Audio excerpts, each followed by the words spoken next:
If this is the first video of this series that you are seeing, please be sure to go back and watch episode 1 to see all the work that has taken place before this point. My wife and I found this rocking chair on the side of the road with no identifying marks, so I started researching who the manufacturer might be and what year it may have been built through Google image searches. This is the first photo I found that had similar stylings to what we found. You can see the shape and style of the armrests, the hardware that attaches them, the seat style and the caning, and the 7 backrest ribs are all nearly identical to those on our chair. The top of the post reads, Sheboygan Crocker Chair Company, Byam School, 1901. This was the first clue to the manufacture and timeline of our rocking chair. This chair, with almost identical styling, was built in 1901 or earlier. Some more research found more Crocker Chair Company chairs with similar features, as well as this info from the Wisconsin Historical Society. The Crocker Chair Company was officially incorporated in 1880. In 1894, the company operated 2 factory sites in Sheboygan, as well as the factory and sawmill in Antigo, employing a total of 900 workers and yielding 2,000 to 3,000 chairs daily. The firm was closed in the 1930s. So obviously, our chair had to have been built between 1880 and the 1930s. Lastly, I reached out to the person who had refinished and sold this chair to ask him for its date of manufacture.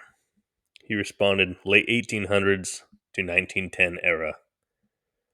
All these things together lead me to believe that our rocking chair was manufactured right around 1900, making her 120 plus years old. Thanks for watching. Please like, comment, and subscribe.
A lot closer to the originals. Purposely made them a little bit thicker since the rocker's what failed after 120 years.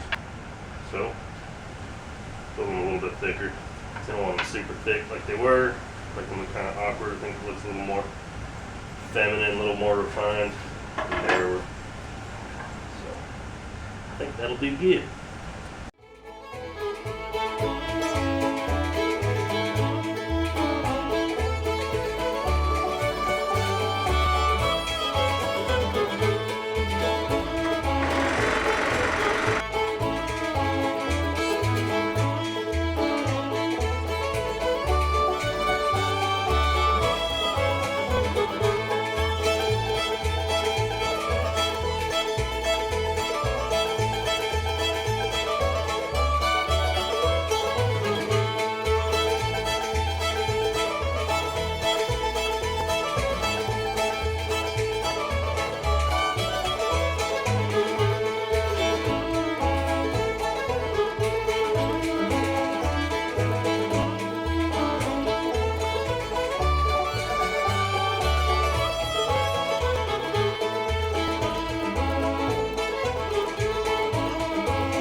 So as you just saw,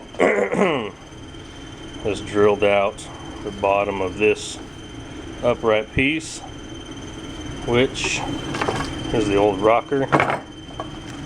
This used to go like that into the old rocker, but it broke off. So I drilled this out 5/8 of an inch. So we need a 5/8 inch oak dowel to dowel into the new rockers. But I went to the local hardware store. They had poplar but not oak dowels. So I started looking around. This little galvanized steel nipple, ID of it is 5/8 of an inch. So we're going to see if we can oaky rig making some 5/8 inch dowels. I don't have a lathe, so we're going to try to see if we can make some dowels out of this old rocker.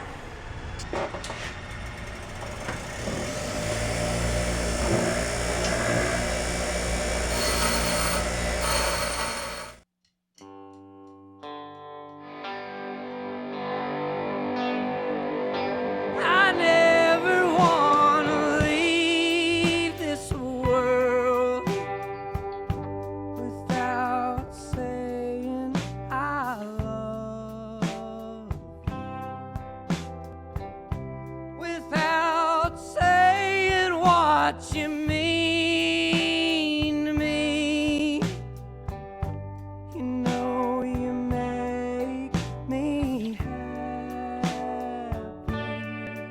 Oh, when we share this space in time, want you to know you shape this heart of mine. And I never want to leave this world, oh, without saying I love you.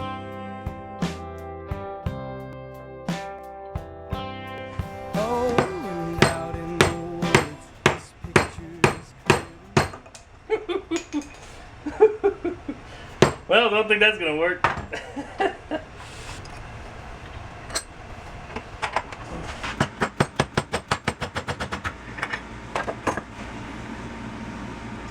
Well, it was on its way to becoming a dowel, but I guess it got too crooked.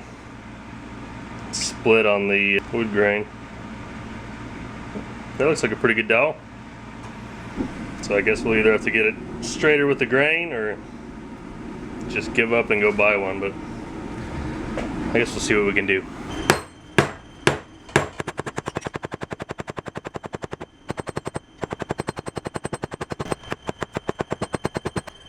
Whew. It's a workout.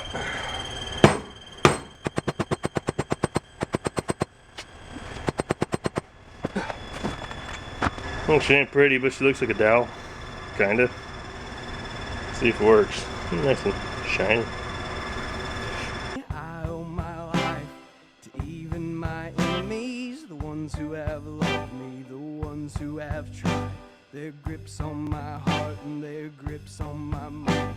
The stranger I pass, my mama, brothers, friends and my father, they're God undercover. I'm telling you now, in case I must go, want you to know I never want to leave this world without saying I love you.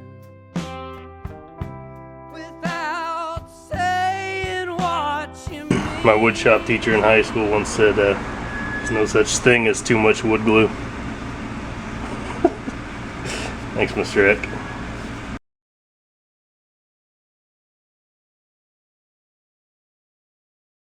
Let that dry up.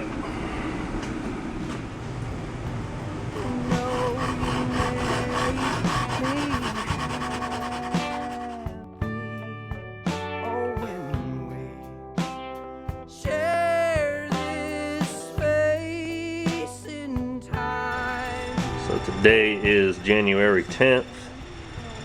Obviously my workbench is in need of a bit of a cleanup. We've got this whole armrest section left to go. There's 3 of these little uprights for underneath the armrest that still have not been touched. And then all these I'm just going to go through and make sure that I've got them where I want them. Pile over there is all the stuff that's ready to go. Unfortunately, yesterday, this here section, this was the rear dowel that went between the 2 rear uprights underneath the seat. Of course, the last glue joint puts up the biggest fight, but luckily this is just a regular round dowel with some turned down ends. Again, I do not have a lathe. We're gonna see if we can't do it with the old table saw.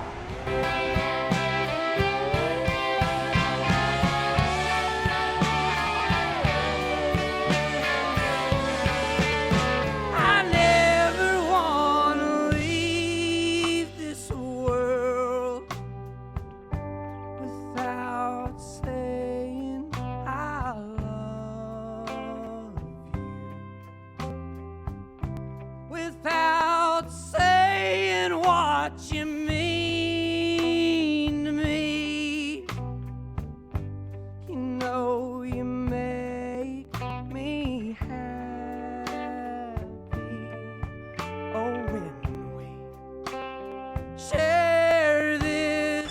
Alright guys, I think I'm gonna wrap up this video here. I just wanted to ask you, if you get a chance, throw it down in the comments, these little brass embellishments. I think I should leave them patinaed or polish them up to where they'll be bright, shiny brass again. If you have anything else to say, let me know. Questions, comments, whatever. Give me a thumbs up if you would. Subscribe if you want to watch further videos. Eventually I will do a video showing from beginning to end of this whole project. I imagine sometime in February, hopefully it should be done. Thanks again for watching. We'll see you next time.